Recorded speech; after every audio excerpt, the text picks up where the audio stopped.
I'm so excited to kick off our first DevCon here. Really the culmination of a lot of work and focus on the product side over the last 2 years to make this a developer platform, which we'll get into in a little bit. But thank you guys for joining us.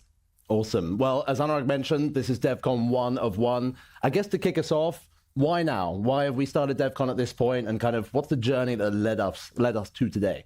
Palantir's DevCon revealed game-changing insights. This is the future of AI and enterprise autonomy. Check this video out. Well, if you think about Palantir, like the thing that we hold sacred is the primacy of winning. It's this idea that we should all be thinking backwards from first principles of what's actually required to manifest the outcomes in the world that matter, and not inheriting like the architectures or the ideas of how we wish the world would work. And I think it's inarguable that we have this legitimacy crisis in the world. Why are doors falling off airplanes? Why do we need a Doge right now? How like the institutions of our world, both public and private, have become very sclerotic. And I think there's a huge amount of entropy in the system. How are we going to counteract that? And a big part of Palantir's journey has been working on that over time. But what I've seen over the last 2-3 years is that if you're really going to honor the primacy of winning, it's about extending that culture and that tool chain to the folks like you, our customers who are developers, to go build these things. We're seeing that play out in the field. 700 uniformed service members at the 101st Airborne built the search and rescue common operating picture for Hurricane Helene within 24 hours of being activated. These are not even formally trained computer scientists, but they are builders. They can write code, and they did that to save lives. You would not have seen that a decade ago. There was no product to build to help them go do that thing. But now we're seeing that occur over and over again in so many different dimensions that like it's very clear that if you want to maximize impact, if you want to go solve these problems, it's about excreting, it's like externalizing essentially the tool chain and the tradecraft and the culture that we've had over a period of time, making you all essentially forward deployed engineers. This perfectly illustrates the power of first principles thinking in action. Palantir's ability to extend its culture of innovation and empower users to become builders is the antidote to the institutional stagnation plaguing society today. Incredible. And I think we've seen that develop right over time, where people have moved from operational users through to the people that are actually architecting these solutions. You mentioned there that the products come a long way, but that's not just a product story, right? No. There's a mindset shift. There's an entire shift in how you approach problem solving, how you think about conceiving a solution, building that solution, then deploying it. So have you seen that sort of change in our customers? Like, have you seen our customers sort of develop that mindset, that intuition over time? Yeah, I think a lot of the things that we used to believe that we kind of earned inductively in the field were so heterodox that there was no place to land them with the customer. Like the idea that, having a system of insight that was analytical and having a system of operations or action that was operational was a bug, not a feature, was heterodox 10 years ago. No one wanted that. People wanted to live very comfortably in their data science silo over here. And then there was a different kind of approach to dealing with things that happened on the factory floor over there. And it just screwed up the OODA loop profoundly. Now it's not heterodox to say that. If you say that this is the bug and you're trying to solve it and you're trying to data is not the new oil, it's the new snake oil. Who cares if you have an insight, if you can't do anything about it? It's purely like these are now truisms that people have absorbed. So I think the moment to say like, look, there's receptivity to absorbing the tradecraft and the approach around which we built all of the software means that the timing is perfect. And on that, do you think there's a sort of, like, we've seen so many incarnations of this, right, with so many different customers, both across commercial and government. Is there sort of a step-by-step to get there in terms of understanding what it takes to start thinking about those problems differently and building sort of with that Palantir mindset? Or do you sort of just have to break through that? Well, no secret. If you listen to anything I've said, I don't really believe in there is no process. There is only the content. And so you got to work backwards from the problems, got to roll up your sleeves. I think that's the other thing that's really catalyzing this moment is the AI revolution, right? That you cannot think your way through this. You have to it's an experiential journey. And the people who are rolling up their sleeves and playing with this stuff and experimenting and on that journey from prototype to production are learning the fastest, and they're getting the best results by doing that. The people who are kind of wringing their hands, paying for another study, thinking about which use cases are worth going after, like they're just getting left in the dust. If you zoom out very far, I know we have some European colleagues here today, no offense, but Europe is wringing their hands pretty hard. And you can see the relative performance difference in the economy of Europe and the economy of the US right now. So you mentioned AI there. We've seen the landscape of the model side of AI, these large language models. it's really starting to even out, right? The progress is becoming more incremental. There's a sort of hot or not list for sure in terms of those vendors, but it's definitely incremental progress at this stage. Whereas I feel like, certainly from my experience, the deployment of said models, there are still leaps and bounds to come. Like we're seeing genuinely transformative approaches to like how you leverage these models in the field. So with that in mind, you mentioned AI. How is Palantir thinking about that? What is our sort of approach to AI at this stage? Yeah, I mean, to borrow Stephen Cohen, one of the co-founders of Palantir's frameworks for thinking about this, is you can kind of say that broadly speaking, there's AI supply and AI demand. And on the supply side with the models, we see that they are getting better, but we also see they're getting more similar. If you look at the closed and open source models, they're converging upon each other, and the rate of improvement is leveling off. So I think, there's a necessary amount of investment on the demand side. I might argue, maybe there's structural, maybe there's overinvestment. People could say there's not, maybe, but there's a lot of investment there. There's a dearth of investment on the demand side of this. Like, how are you actually going to use these models to achieve economic value? And I think we're at the very early innings of the necessary tool chain that you actually need. I think it is a revolution it's analogous to digital computing. We get to really pretend that there are zeros and ones flowing through the CPU. That's not what's happening. There's an analog waveform that's going through that. And we've created such a leak-proof abstraction, error correction, the whole tool chain around this, both in hardware and software, that we actually get to pretend that there are 0 ones flowing through that. And that abstraction allows us to build very complicated and sophisticated software. And I think we're in this indeterminate period between analog and digital in the LLM equivalent where, we're wrestling with how do we get them to be as reliable as we would need them to be. Now we have this stochastic thing that we've inserted into a tool chain that has historically been completely deterministic, and we get unexpected results. And that's the engineering problem that's in front of us that we're very excited about going after. And I think we've in my view, we're ahead on actually excreting the tool chain that developers are going to need to get from prototype to production. Nobody wants to be on the self-driving car journey. In 2005, we had the DARPA Grand Challenge. It drove 120 miles through the desert. The evolution from siloed data science to unified action systems reflects a profound cultural shift driven by necessity. Palantir's ability to guide organizations through this transformation showcases its understanding of both technology and human adaptability.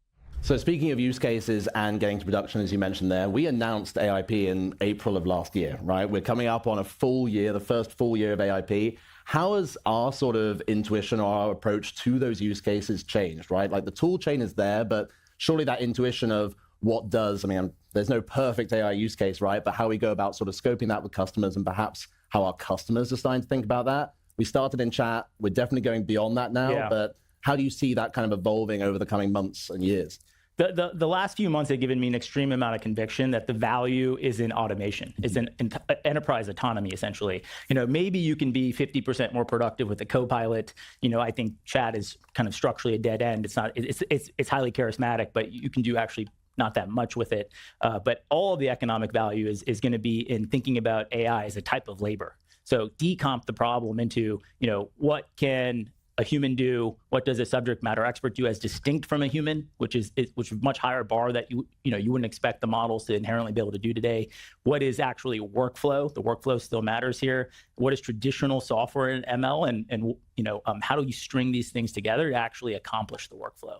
So when you start doing that, you realize like there's a lot of value in kind of almost like promoting your existing users of a workflow to being managers of AI agents and decomping the problem in a way that you can have an agent operate reliably. So you start, all of the day two problems end up being the important ones. So what is the telemetry that I'm getting off of the agents as they're working? How do I understand whether they're behaving the ways that I want or not? How do I continue to decomp and refine the problem? Because when you think about if all the value is in automation, what have we been doing for the last 20 years with self-driving cars? We've been handling edge cases. Automation is limited by edge cases. That's really what it is. The happy path is pretty easy. That's what we had in 2005. And so the tool chain that enables you to capture, learn, feedback the edge cases to get there as quickly as possible is the winning tool chain. And I think that's how we really need to think about how we decomp these problems and get after it to incorporate the user feedback that we're all building software for as we promote them to being managers of AI agents. Viewing AI as labor rather than just a tool is key to unlocking its full potential. Managing workflows and handling edge cases will define the next step in automation. If we master these challenges, we'll see AI drive true enterprise autonomy. And thinking about that in the context of DevCon, like people in this room are going to be building over the next couple of days. I think historically, having been at Palantir over 6 years, like some of the strongest use cases and workflows I've seen have actually been built by customers. They're built by the experts, and when they feel empowered by the tooling, it's incredible what they come up with. Curious, kind of the examples you've seen now in the AI wave of like how our customers, you mentioned shifting roles, how they've moved from sort of the user to the agent governor, the agent architect. Like, are there any examples of how that sort of evolved over the past few months? And I guess also I'm curious to get your take. You have a unique perspective across both commercial and government, right? So are you seeing sort of leaders, laggers? Like, has anything been surprising over the past few months in terms of who's leading the charge there? The use cases I'm most excited about are the ones where we already understand that humans aren't perfect, and then time is your enemy. So if you have infinite time to do this, you kind of get caught in these like academic loops of like, well, what's the how do we measure these things? Is it good enough? How do we, and you never really kind of get there. When you recognize, look, this decision is being made one way or another because that's an operational reality. How do I just make it better?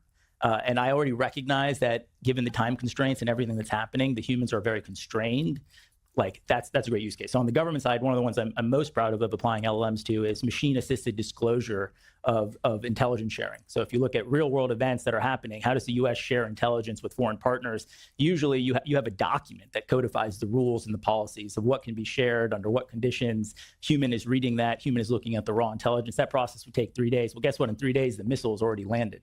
So the question is really like, how do you use the LLM to quickly look at the security classification guide, automatically rewrite the intelligence, cite the guide, tell the human where to look at. So the human's doing the final QC, but something that took 3 days now takes 3 minutes. And you already know your humans were imperfect at doing this, even when they did take 3 days. So it's one of these very high pressure use cases that I think it engenders the sort of necessary pragmatism that drives adoption and the reps that you need to get after it.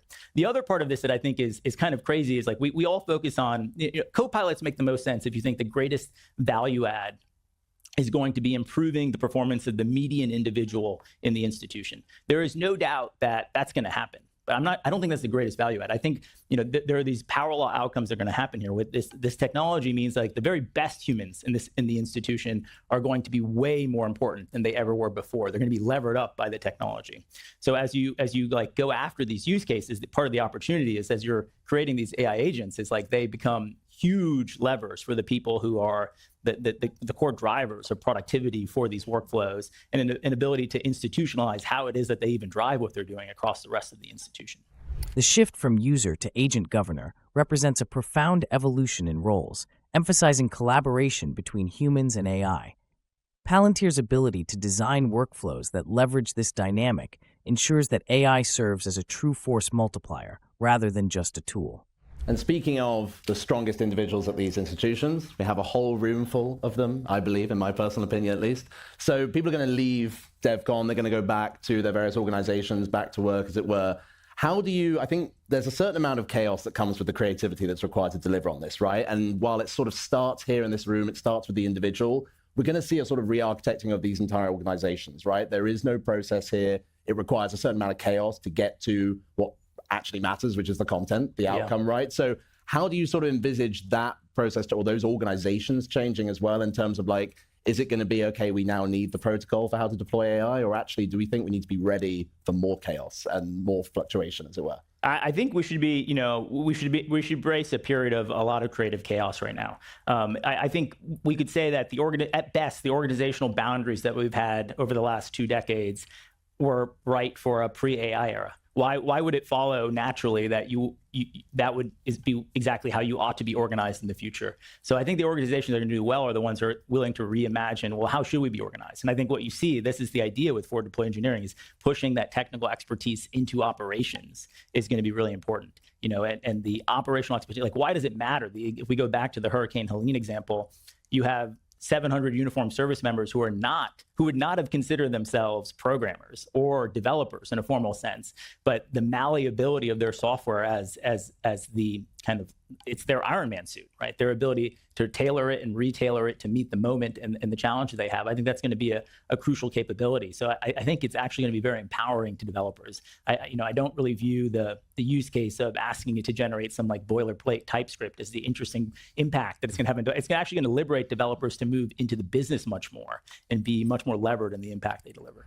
Creative chaos isn't a hurdle. It's a signal that transformation is underway.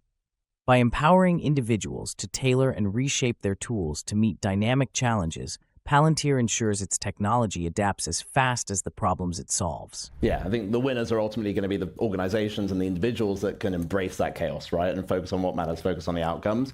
I'm actually curious, looking kind of a little bit inwards, obviously our culture here at Palantir and a culture that everyone in this room, like building in one of our offices, is going to experience, right? We've seen that develop over the past few years as well.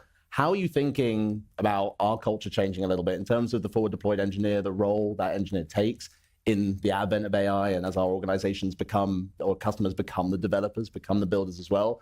Culturally, what do you think that means for Palantir? A little bit of the sort of inside story. Well, there's two parts to it. One is what I've been telling all of our forward deployed engineers is like, you have to understand the developers are now your customer. The way that you would embed with someone in Detroit or Djibouti to help them accomplish their mission, actually now the developer is who you need to be embedding with and understanding how quickly can you turn around features that improve the platform. And so I think part of what I really like, and it would encourage you all as attendees of DevCon, is like to be, I want the people who are perpetually dissatisfied, the people who are always going to complain about what more the developer platform could be doing for them, because that is the signal.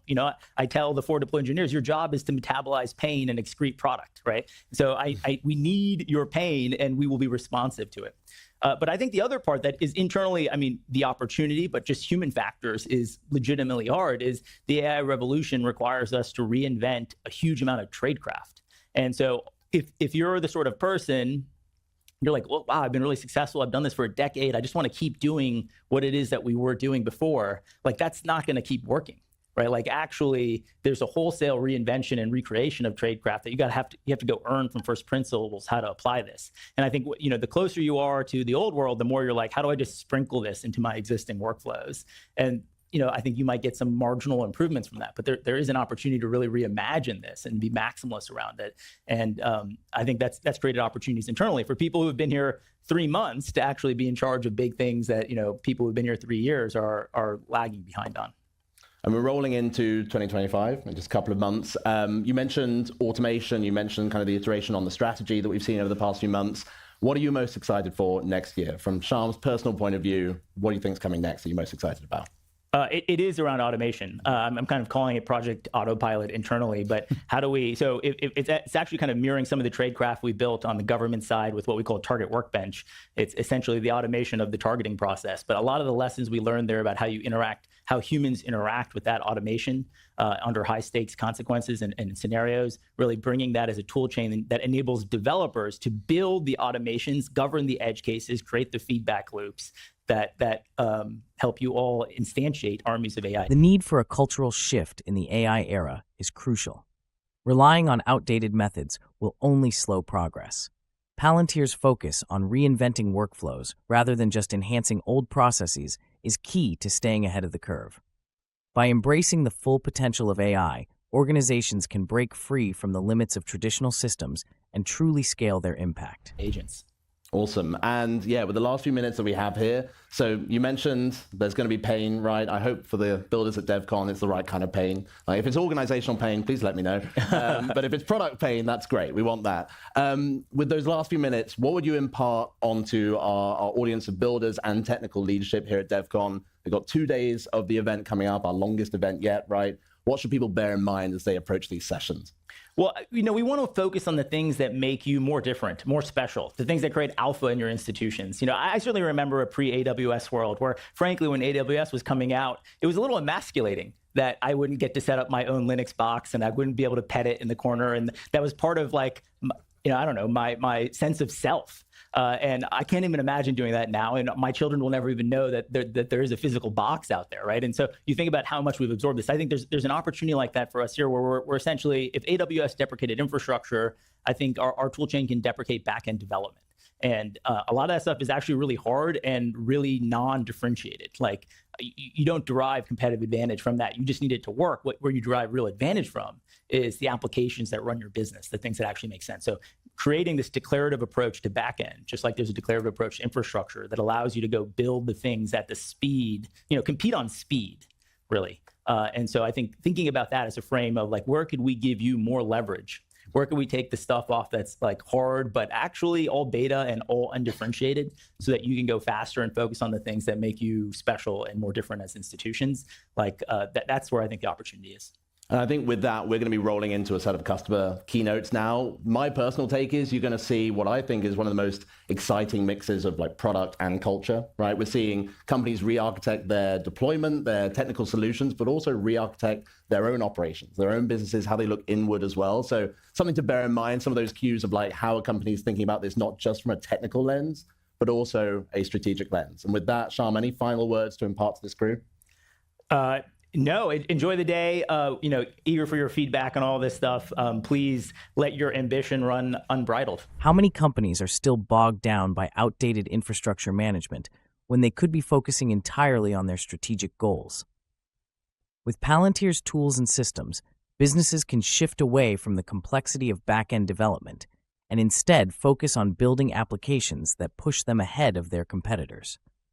This transformation is about embracing speed and agility, creating the kind of environment where developers can thrive, innovate, and deliver solutions that matter. By doing so, organizations can not only stay competitive, but also lead the charge in shaping the future of their industries.